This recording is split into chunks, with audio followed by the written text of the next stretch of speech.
আসসালামু আলাইকুম। আমার চ্যানেলের পক্ষ থেকে সবাইকে স্বাগত জানিয়ে আজকের ভিডিও শুরু করলাম। বন্ধুরা, আমি আজকে এখানে পটল নিচ্ছি, তাহলে সবাই প্রথম থেকে শেষ পর্যন্ত পুরো ভিডিওটা দেখে নিও। আমি যেভাবে পটলটা ভুনা করব এইভাবে পটল ভুনা করলে বন্ধুরা মশলাগুলো একটু পুড়বে না। তাহলে দেখো বন্ধুরা, আমি কিভাবে পটলগুলো ভুনা করি।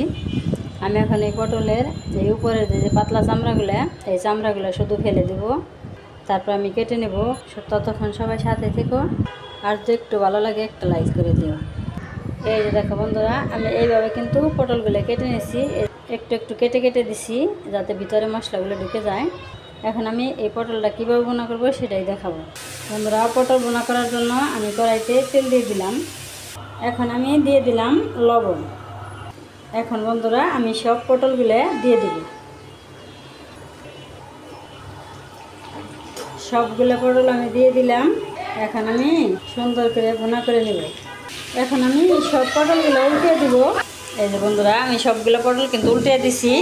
এই যে বন্ধুরা, আমি পটলটা আবার উল্টে দিছি, আবার উল্টে দিলাম।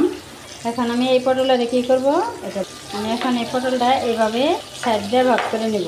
এই যে আমি একটু ভাগ করে নিলাম।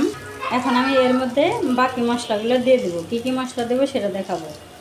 মরিচের গুঁড়া দিয়ে দিলাম, একটু হলুদ দিয়ে দিলাম, একটু ধনিয়া গুঁড়া দিয়ে দিলাম।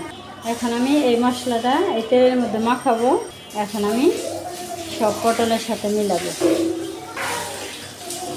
এখন আমি নামিয়ে নেব। এই যে বন্ধুরা, দেখো কত সুন্দর করে আমি পটলটা ভুনা করে নিলাম, একটু মশলা পুড়ে নেই। আর দেখো বন্ধুরা, কালারটাও কত সুন্দর হয়েছে।